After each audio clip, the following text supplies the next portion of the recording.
one of the most interesting initiatives I've seen is the launch of an Italian sustainable agrivoltaics network between the solar sector and the agricultural syndicates to jointly think and push for only the most sustainable types of agrivoltaic systems.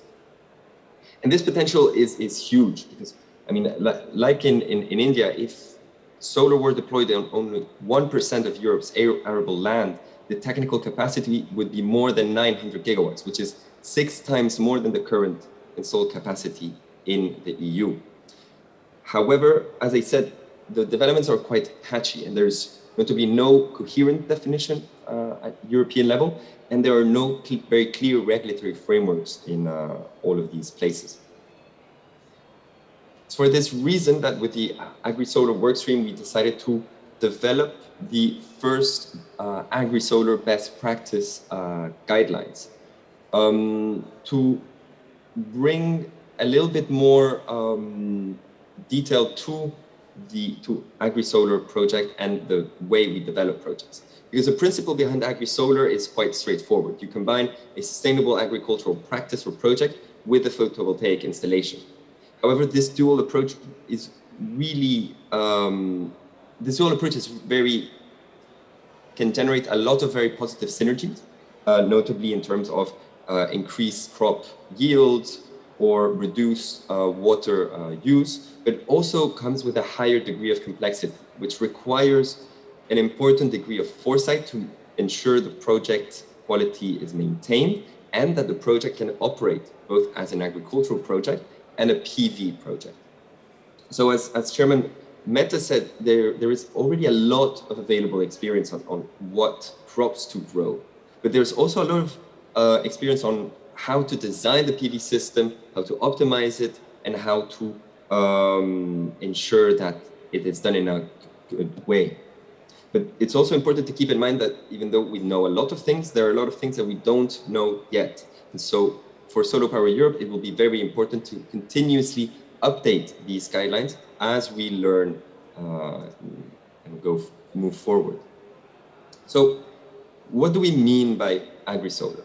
For us, Agri-Solar is very much the umbrella term for the combination of a solar project and a sustainable agricultural practice.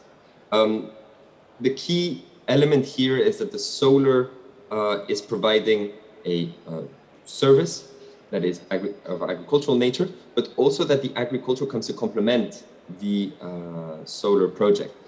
And as a basis, what we see is the need to start the project with a sustainable agricultural concept, which requires an analysis of the benefits to the farmers and rural communities from the project and of the environmental impacts, including things such as the impacts on soil quality, on biodiversity, and on the water management.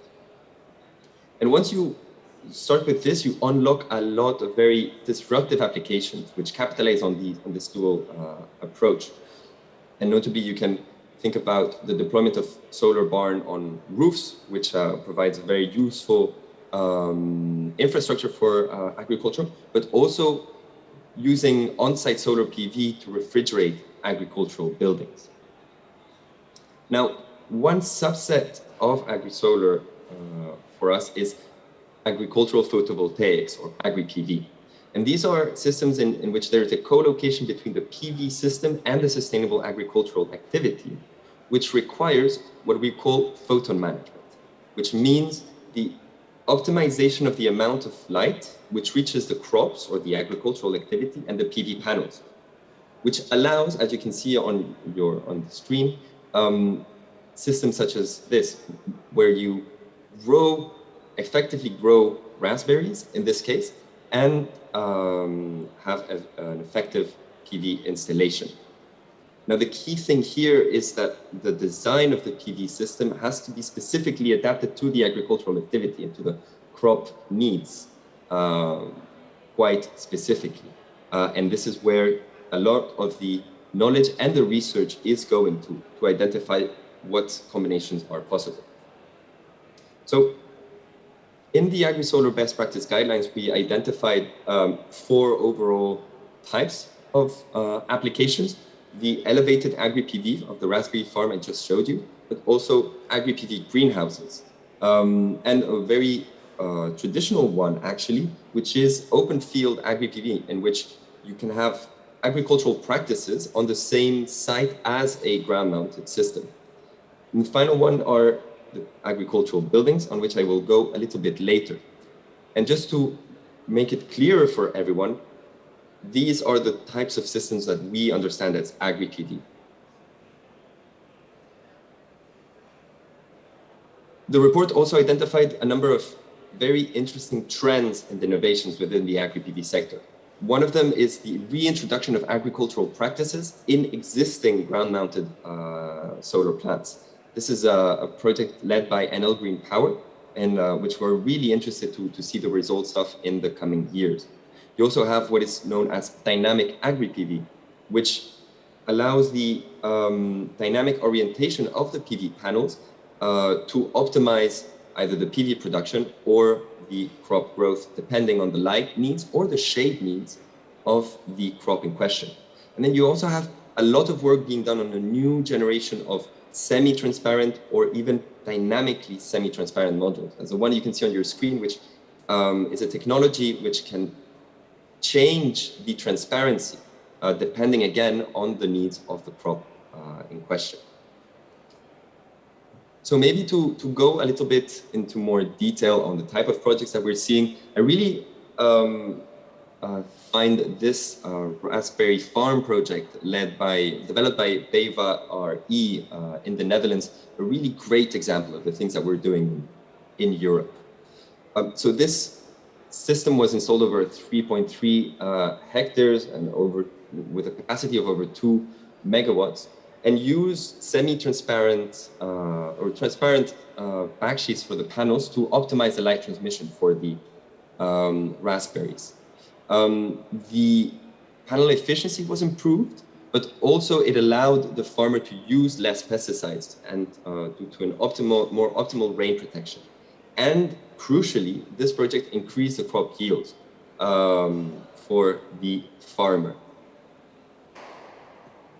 Another very good example of what we can do with Agrisolar are these Agrisolar barns developed by Amarenco in Corsica, in which you had a situation in which you had a lot of farmers who had a very low income and who were unable to invest in storage space for the fodder that they needed for their cattle and sheep. The result was that they had to ship this fodder back to mainland France, because Corsica is an island, which increased cost and had a sizable environmental impact. Now, because Corsica was promoting solar PV through a feed-in tariff, Amarenco designed a barn which was financed through the feed-in tariff and which allowed the farmers to store their fodder and their agricultural produce locally, which empowered them, increased the food and energy independence of Corsica, and significantly reduced the environmental impacts of agricultural activities in the island. So to finish, I think one of the key elements from our Agri-Solar project was this idea that any Agri-Solar project requires a significant additional degree of foresight to maximize the project quality. And this is where the sustainable agriculture concept comes in, which for us is a key step in the planning, but also that impacts the lifetime operation of the project. The sustainable agricultural concept relies on two steps. First, the definition of the criteria to ensure the project is effective as an agricultural project, but also as a PV generation equipment, and also a plan to ensure the project maximizes ecological synergies, such as reducing water use, but also agronomical synergies, such as, for example, improving crop yields. Now, for us, the sustainable agricultural concept is divided across 4 dimensions: the agriculture, the environment, the socioeconomic impacts of the project, and the life cycle performance assessment, which we then subdivided into 3 levels of importance.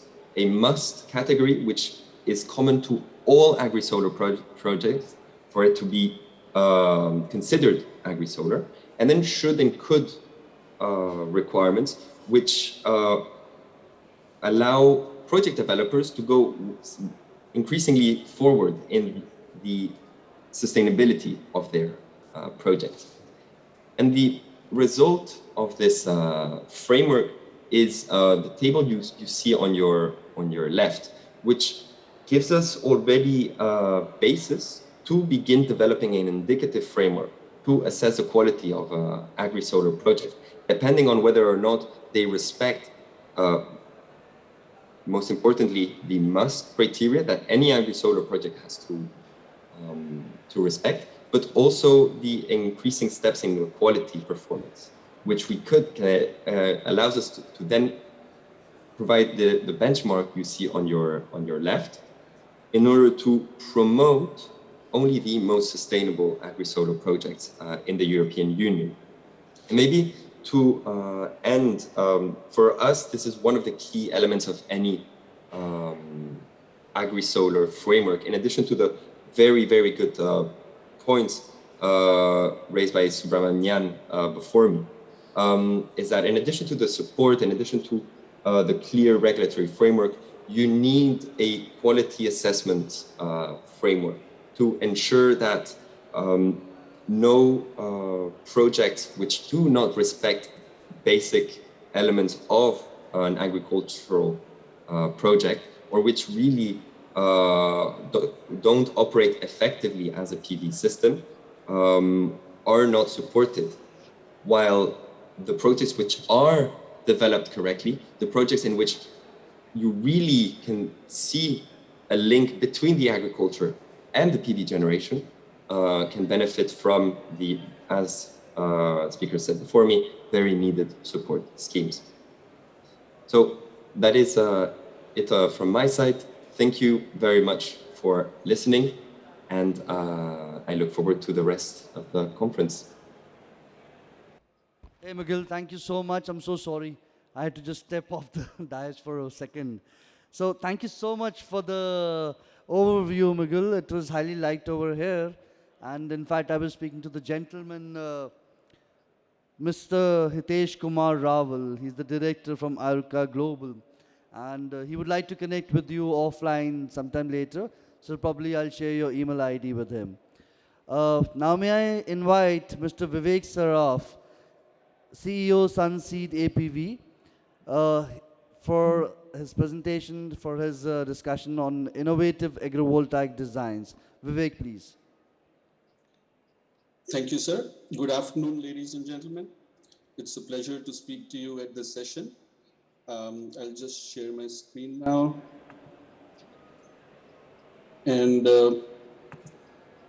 we'll be talking about innovative APV technologies and designs. So what we believe is that for APV design, a scientific approach is needed so that you can prove the bankability and improve the benefits for both developers and farmers.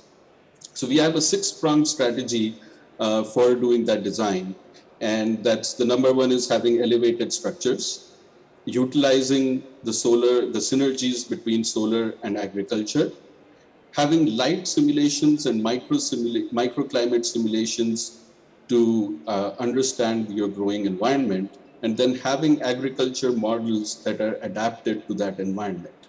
And then lastly, having a robust water management strategy that takes care of this whole agriculture design. So to start with, we'll talk a bit about the light simulations. Now, crops utilize the visible spectrum of solar radiation, which is also called the photosynthetically active radiation. Now, apart from the location of your project, the geometry of the project will determine how much light is reaching different parts of your ground.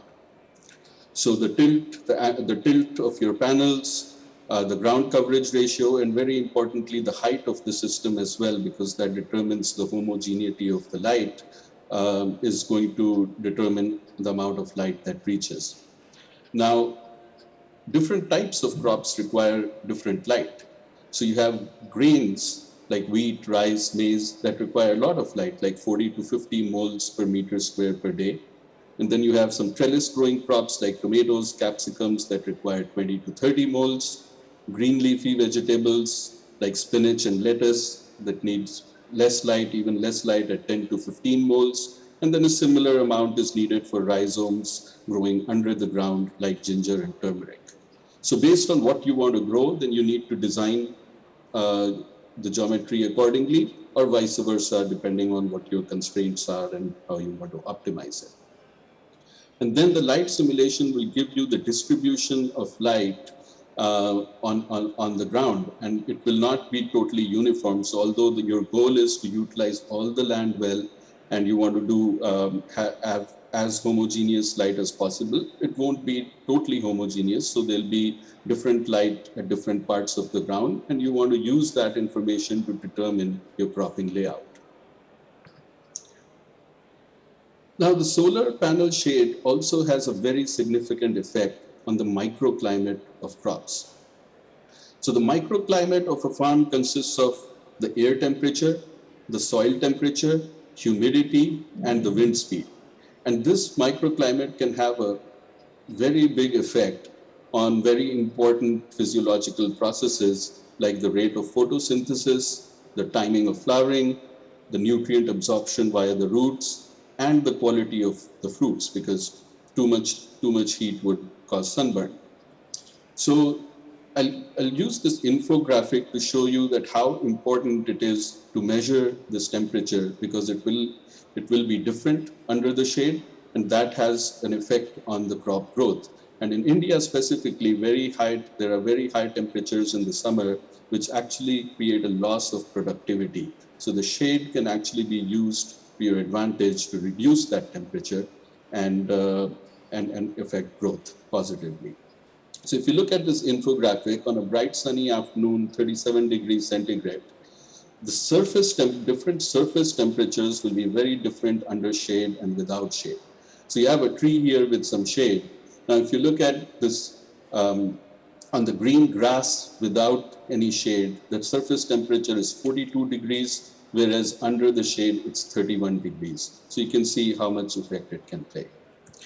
So now if we combine, these whole simulations and create, a flow chart on how we should design it. So you have your inputs or the outputs coming in from your microclimate simulation and the light simulation. Now you feed that to an agriculture database that you should create. Now that database will have all information of a variety of crops, right? So what kind of soil they need, what temperature they need, how much light they need in different phases of their growth. So you have all this information with you. Then you have, for your site, you take the simulation of the microclimate and the light, and then you compare that, right? And then based on that, you select your crops. Once you've selected, or a preliminary selection of the crop, then you run that through a crop yield simulator like STEEX or DSSAT, and you get what the crop yield can be at that. From that, you get your crop revenues.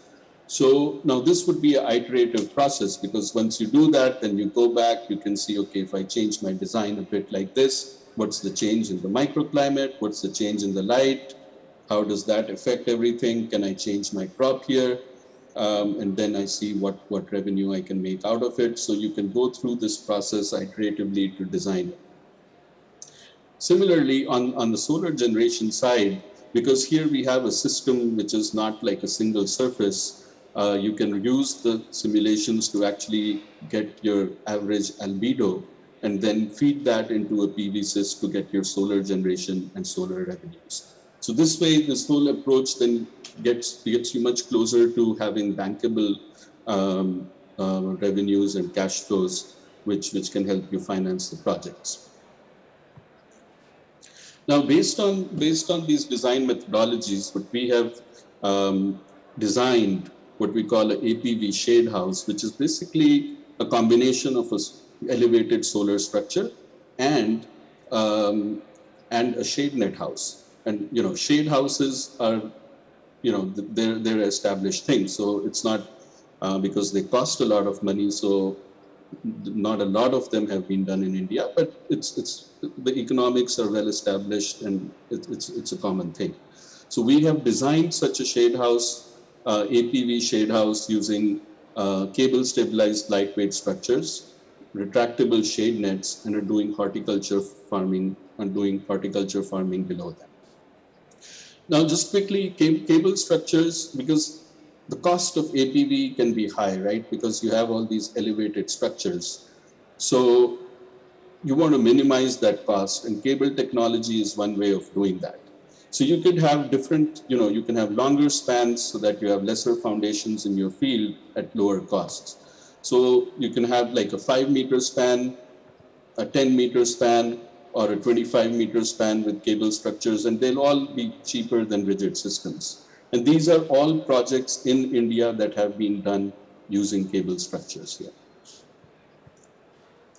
So now one of the most important aspects is to utilize the synergies so that you can generate more revenues, lower your costs, and create good economics. So the first thing that is the structural synergy, right? So you have to elevate your panels just so that you get more homogeneous light anyway. So you need a good height of 3.5 meters to do that.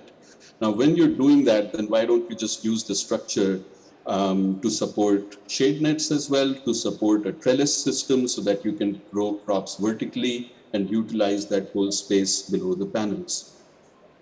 Then there's the PV generation can actually increase as well, and we'll talk more about that in a subsequent slide.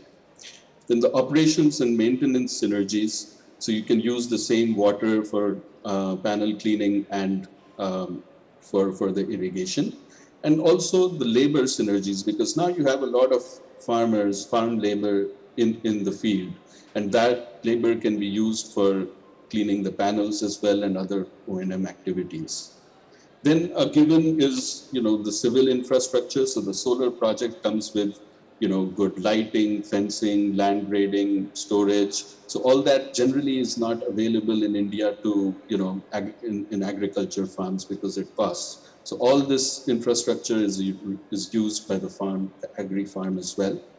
And then we should never forget the social aspect of it. It would generate a lot of social local employment.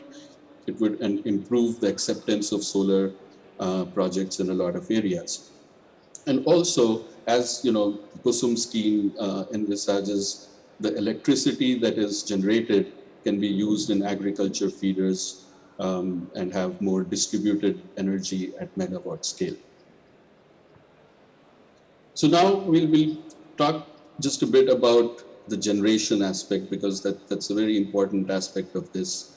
So in this shade house, we have illuminate shade nets. Then on the ground, you have crops growing.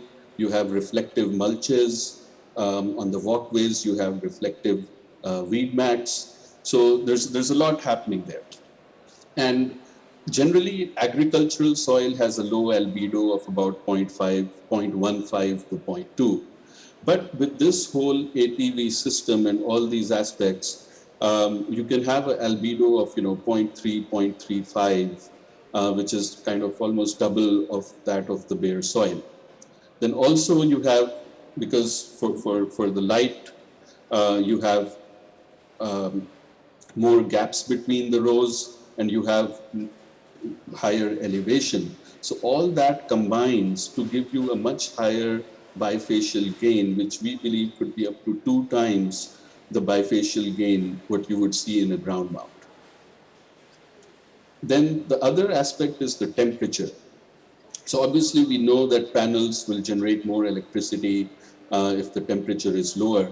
Now the evapotranspiration from the crops lowers the temperature. In a study done in Arizona, which has very high hot climate like in India, and very dry climate there as well, there was a study done where they observed that the panel temperatures were up to 9 degrees lower in the summer months, which is huge in terms of PV generation.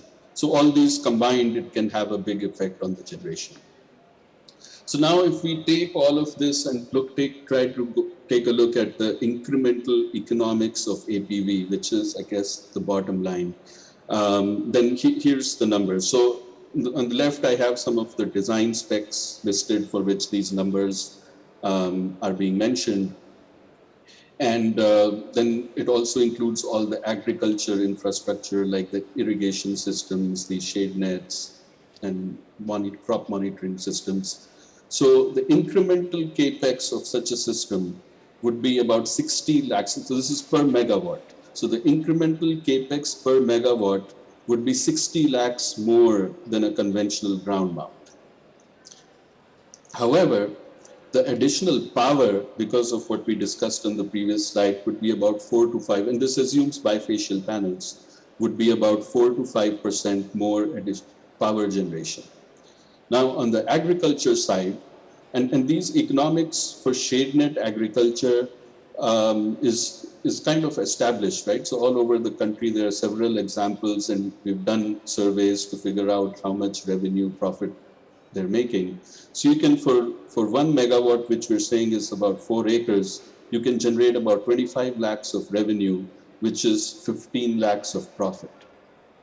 So 15 lakh per megawatt profit from agriculture with 4 to 5% additional power generation, you could get an incremental equity IRR of 5%, which means if your ground mount equity IRR is 12%, we're talking an additional 5%, making it 17%.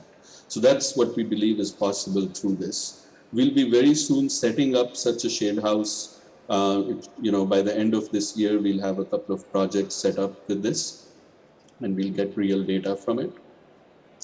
And just to kind of round this up, there are many agriculture strategies that can be done, which will benefit from such an environment. And one such is a model that we have experimented with is called additive intercropping, where you're growing multiple crops on the same land at the same time.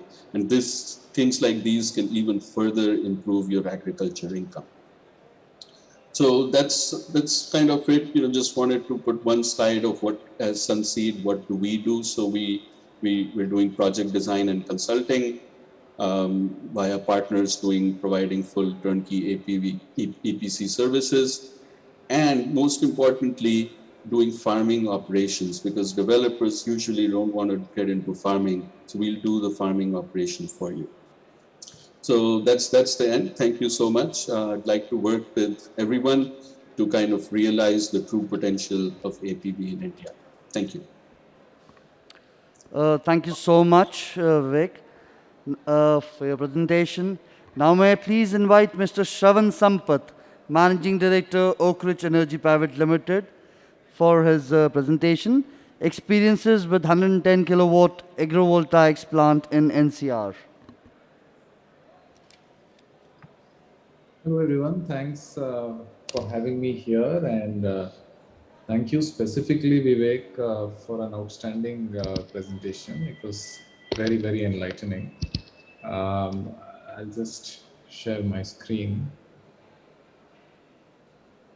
Right.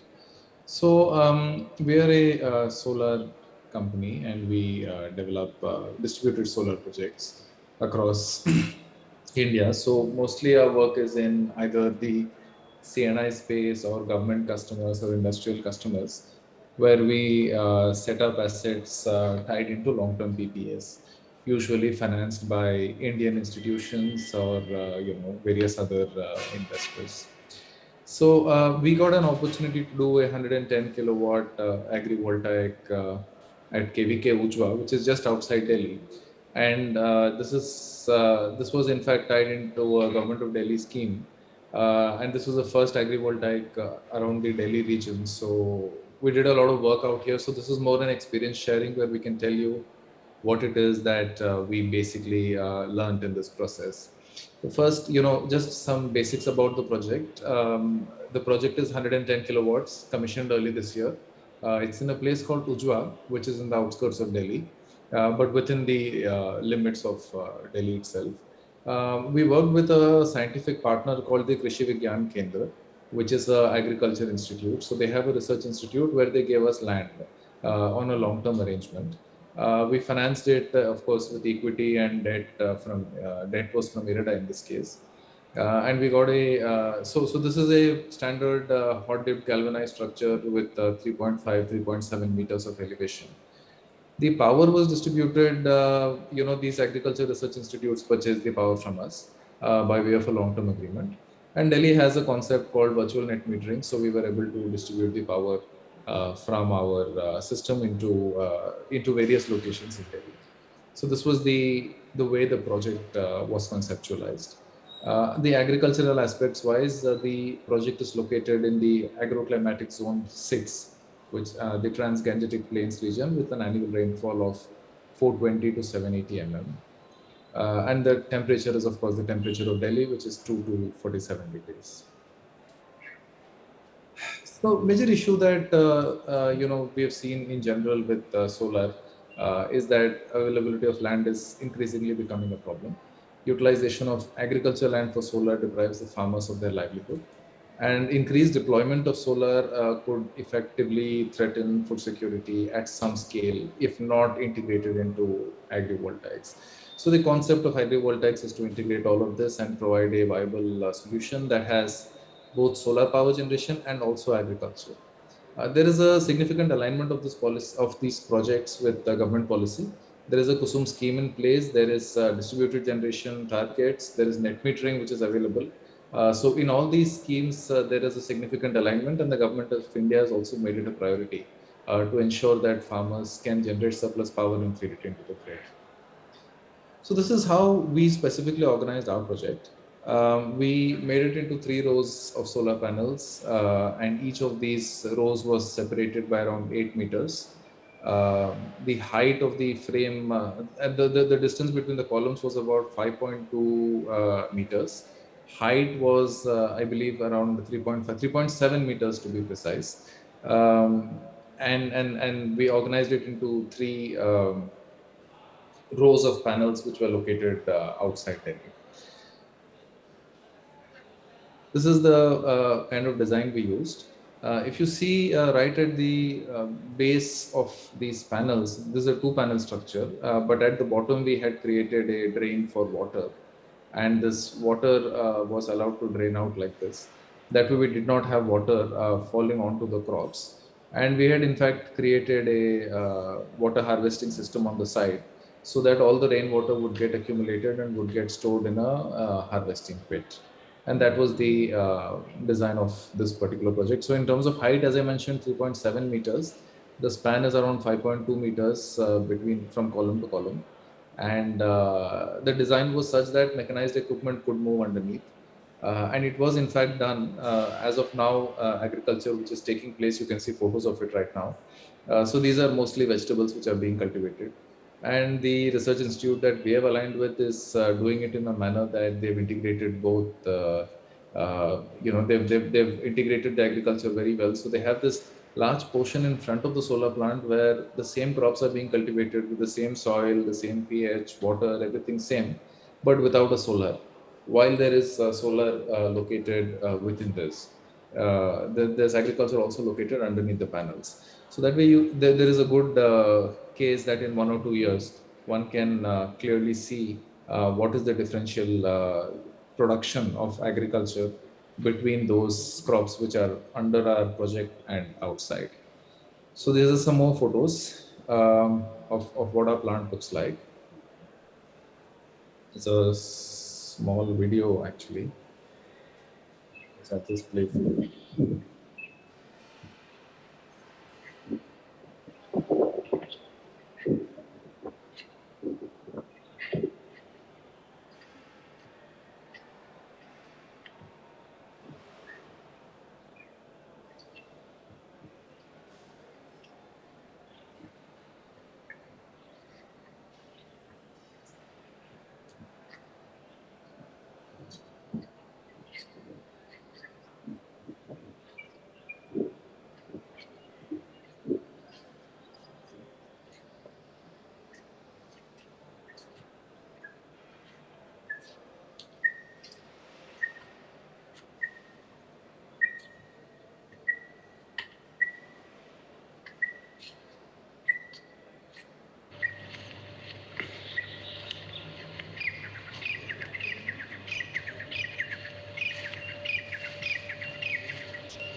That's the transformer area where the power evacuation takes place.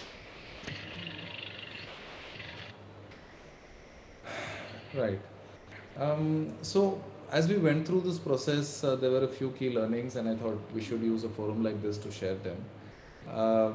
One of the important aspects which we have realized is that, particularly when located in a sort of a dust bowl like North India, the availability of space to clean the panels is a challenge, because cleaning of panels is very required.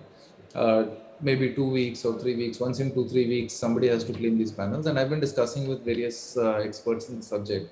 I've not found anybody who can give us a solution to how to clean these panels effectively. So we still have people who are climbing the frame and sort of pouring water on the panels, which is not optimal. That's not the way we want to do it. That is something which we thought is which needs to be figured out at an institutional level.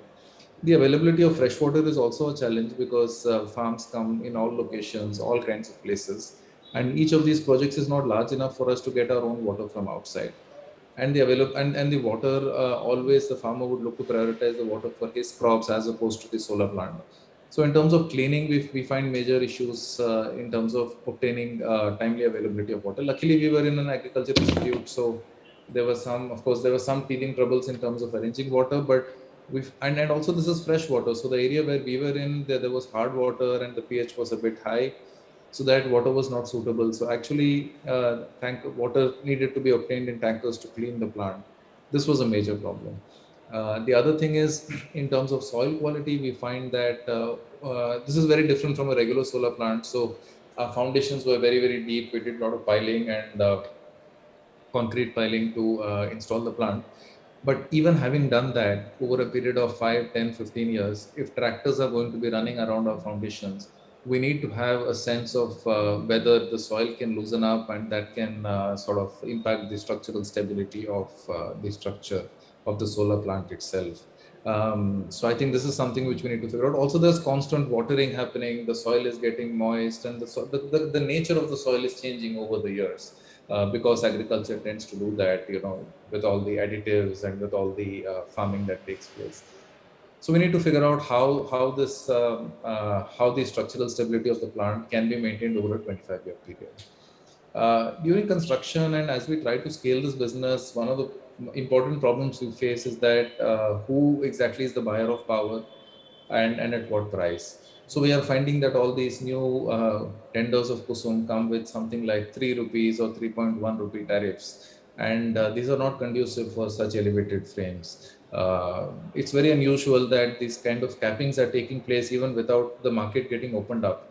Like we saw in the grid, in the utility scale, we found that cappings were introduced only after a certain price had been discovered. In the case of agrivoltaics, what's happening is that first the capping is taking place and then the tenders are being called. Needless to say, there is very muted participation in these tenders. So it's very important. I think what Germany is trying to do in terms of the upcoming tender, I think later in the middle part of next year. So it's very important to keep an open mind in terms of what these things are going to cost.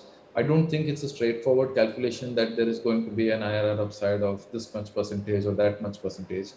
The first set of entrepreneurs are always going to be the ones who will be taking risk capital, who will be bringing risk capital onto the table. So I think it's important to encourage them and give them good tariffs so that the business makes sense, right? So there has to be a return to that risk. The other thing is that, in terms of the partner who effectively is the landowner, like if you do this in a development model, we find that it's very important to have a stable partner, somebody who understands the value of the solar plant also. Because there's always a tussle between the needs of the farm and the needs of the solar plant. So we need somebody who is probably equally invested into the system, or who understands that this is also a revenue generating item, so that enough support is given during the life of the project. Lots of small issues we found, like, where will the cables go? If the cables go under the ground, then, tractors are running all over, which is a safety issue. Water channeling, how deep should the foundation be? So each of these has been a lesson in itself. And, we were able to arrive at some very interesting and innovative solutions to each of these problems. The last thing is, I think the most important thing is that this project needs to be seen, or this sector needs to be seen as more agriculture driven than being solar driven. Agriculture wise, I think some of the important priorities will be how far should the panels be, how far should the panels be, in the sense how far should the rows of the panels be from each other, so that there's adequate light available for the crop. Second is the distance between the panels. As Vivek was mentioning, these cable structures, etc. I have not seen them. I have seen that the canal-based solar plant, which was in that photo, it's somewhere near Ludhiana, if I remember correct. But I would think if that can reduce the cost of doing this, because we have 5 meters between rows of panel, between two columns, and that's a huge cost in terms of structure. So if that can be minimized, that's fantastic. The last thing is, of course, creating an equitable framework where our interest as a developer is not compromised, while the agriculturists' interests are also protected.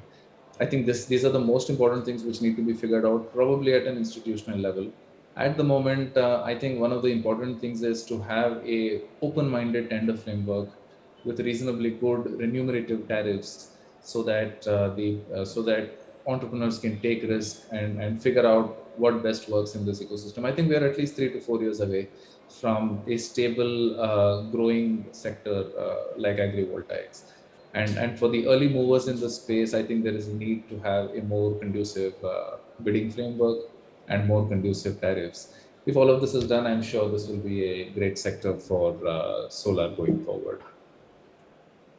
Thank you so much. Thanks for your time.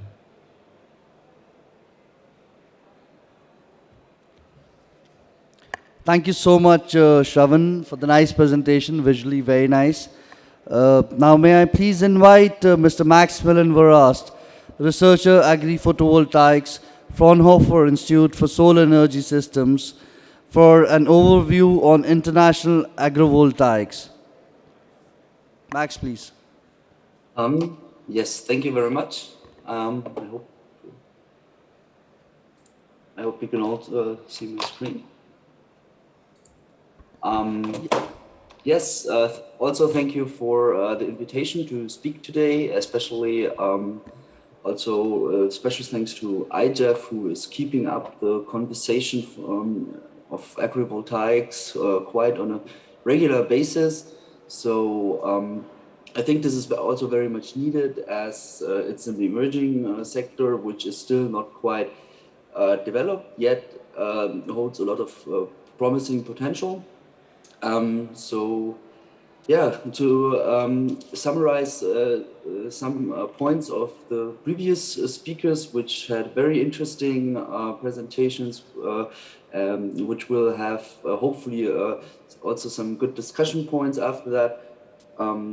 Thanks to Miguel, who was presenting the work on quality and assurance and quality framework on European level, which I think is very important also from an Indian perspective, as of course the European Union is not a federal state, but there are also different levels of policies that can be considered on a European level, especially also on a union and state level in India.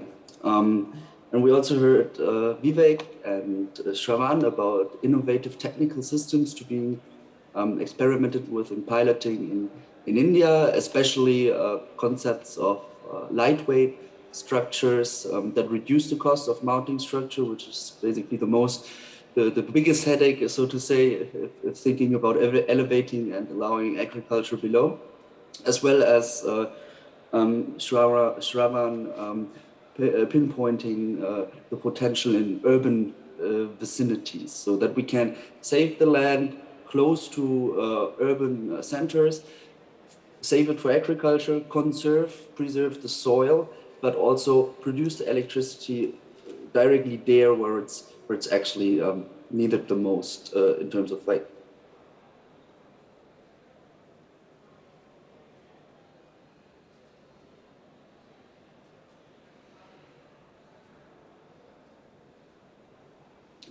I will go through a little faster, because some points have been touched already by some speakers. Integrated photovoltaics is the so to say the roof, where we are basically generally dealing with how to make dual use of space, whether that might be buildings or agriculture, vehicles, or any other application. Water bodies also with floating PV. So agrivoltaics or Agri-Solar in a wider sense is part of that. For Germany, we have, of course, a huge technical potential because half of the area of the country is agricultural.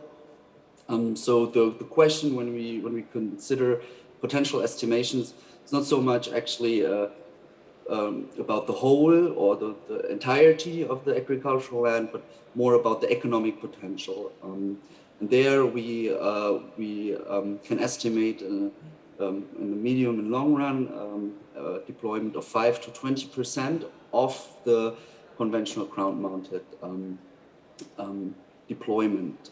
That, however, is still a future which has to be made. So this is, of course, always a speculative thing. But we definitely see a vast potential in terms of capacity that can be deployed.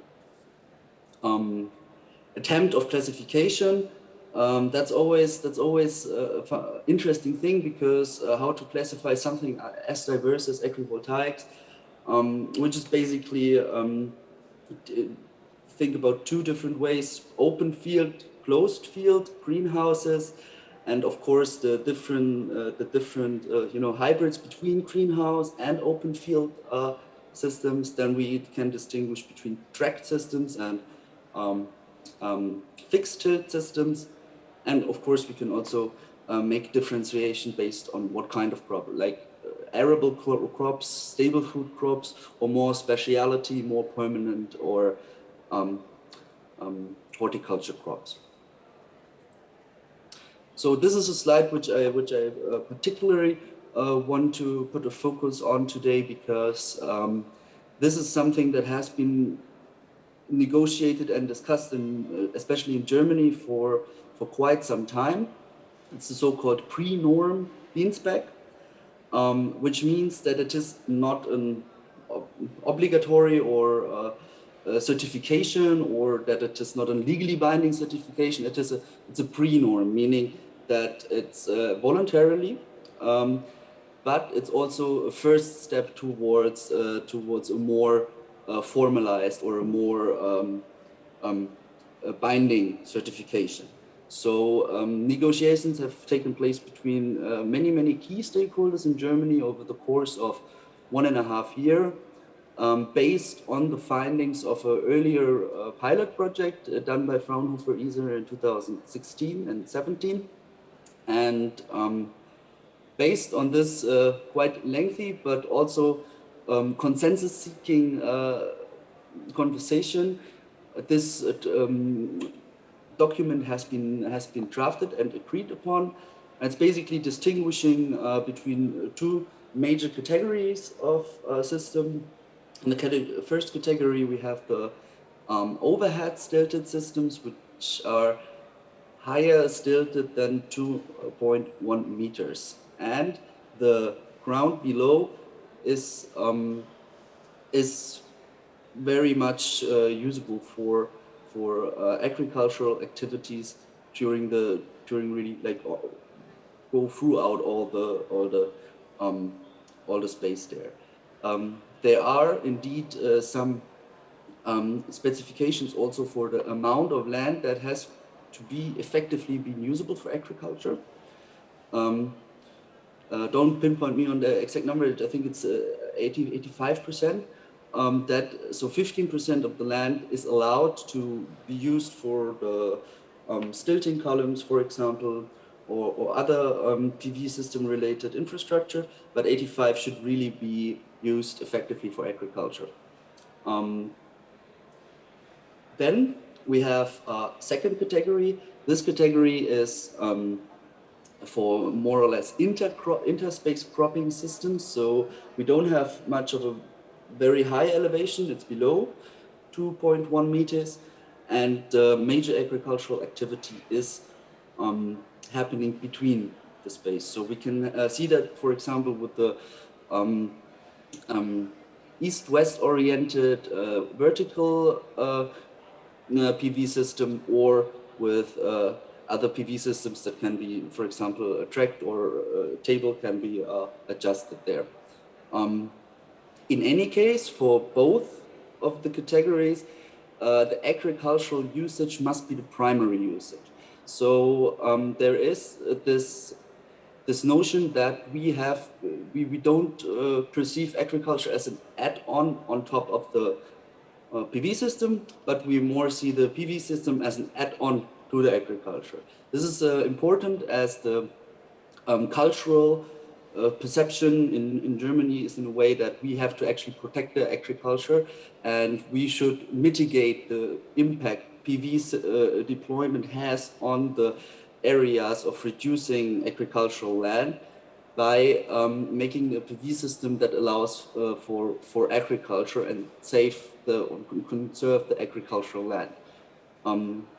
Of course, this is a certain point of view. There might also be other point of views. In India, for example, there are many examples of where agriculture is used as an add-on on existing conventional ground-mounted PV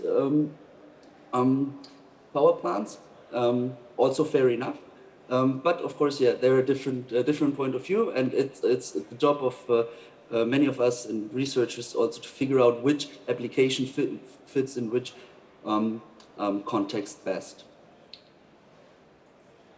So Miguel has already presented some guidelines from SolarPower Europe.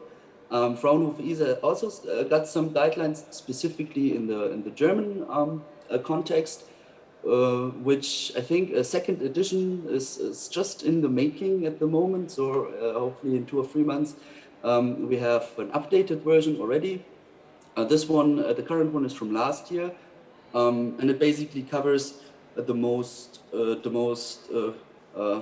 basic questions of agrivoltaics, but with insights that have been researched and validated for the last 4 years, including economic calculations. So the variety of systems, as you can imagine, may be from 10-15% higher costs up to even 30 or 40% higher costs, depending on what kind of system. If we consider only the PV side, the levelized cost of electricity there. But of course, there are many other economic impacts which can improve the levelized cost of electricity, and here we also don't have the agricultural revenues incorporated.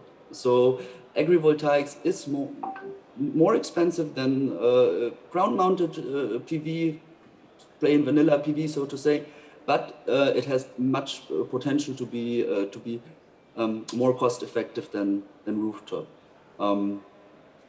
It is a viable application, hence. Here we have a picture of our old pilot in Germany. You see it's a very massive, voluminous thing with over 5 meters elevation height to accommodate big harvesting machines. As you also can see here in the picture, this is something that has been focused on in the past. By now, the research trends go towards more lightweight mounting structures and integration with permanent crops.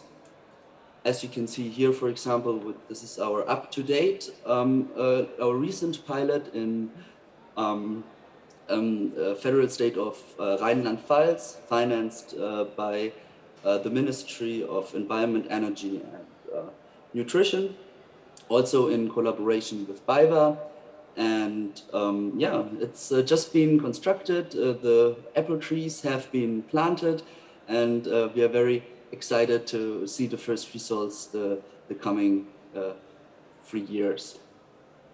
As you can also see, the protection function is given by the modules.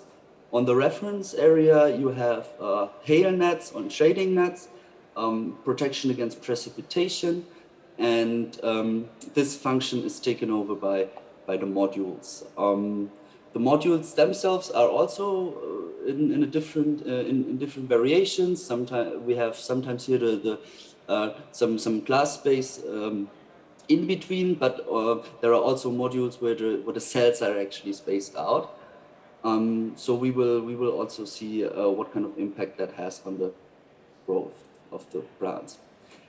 If we sum up innovations, we have dynamic agrivoltaics, as Miguel also mentioned already. In France, we have dual axis tracking. We have this orchard integrating PV, and of course the vertical vertical PV.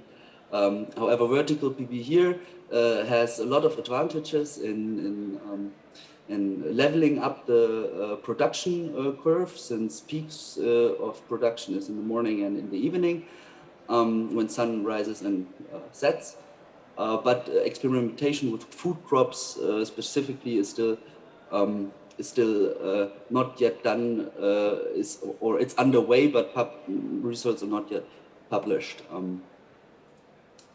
So mega trends in terms of research, of course, we have the tracking questions, especially in the European context. Of course, in other markets where tracking might be too expensive or not necessary due to high installation, might be different, but at least from a European perspective. The water management, as already mentioned by some speakers before, integration with horticulture, especially also because these crops have very high market value. Automation, what do we do with cleaning of the modules? How can we integrate automatic or electrified agricultural machines?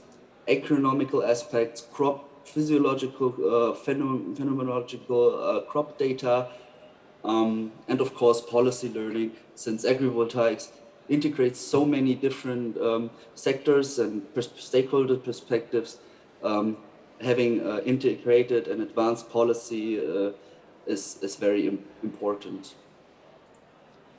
Just one more thing I don't want to overdo my 10 minutes so much, but just one little thing here, save the date. In next year in June 2022, we have our third conference for agrivoltaics. It will be great to see you all there as well. It will be an online or hybrid event. Takes place in Italy, but online, everybody around the world can, of course, join. And if you're feeling inspired and want to actually present some research or project of yours, you can also submit your abstracts by January, February next year. And we also have a discussion group, international discussion group, from a research point of view, the Agri-PV International Discussion Group, and we will also have a kickoff meeting there next week, I think, where many interesting organizations work together to see what can we achieve by sharing data. What is the major challenges in collecting the data? Okay, but now I'm done. This is the small team we have regarding APV specifically in India, and yeah, thank you very much. Thanks a lot, Max. Nice presentation, wonderful presentation. Thank you for sharing the details as well. And with this, do we have any questions with the audience here? In fact, what I'll do is that I'll connect the offline questions which come from this side with the speakers. And for anybody who's looking forward to connect for the presentations or for any queries which come from this side, they can connect on to the email ID, which is agropv@energyforum.in. I'll repeat that, agropv@energyforum.in. And this email ID will give you all the details of the speakers and the presentations. So if you would want to connect with the speakers or for the presentation, it's agropv@energyforum.in. With this, we come to the end of this session. Thank you so much to all our guests, our speakers, to Indo-German Energy Forum for putting up this nice session. and for the technology for connecting all of us. Thank you so much.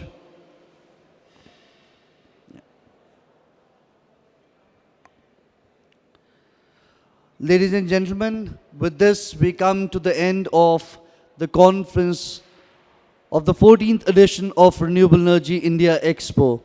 Trust everybody went overjoyed from here and had their quota of knowledge filled. For any queries which you had or which you still have, we can be approached onto our website. My email address is written there, which is amit.sharma@informa.com, and you can reach me over there. We can sort out your queries. Other than that, we are also present in November at RenewX in Hyderabad, which is from 19th to 20th of November in Hyderabad. So please join us over there and join the knowledge forums, connect with the exhibitors at the expo. Other than that, please keep a watch on to our website, because we keep on coming up with a lot of virtual programs as well, along with training sessions, which will be beneficial for all of us.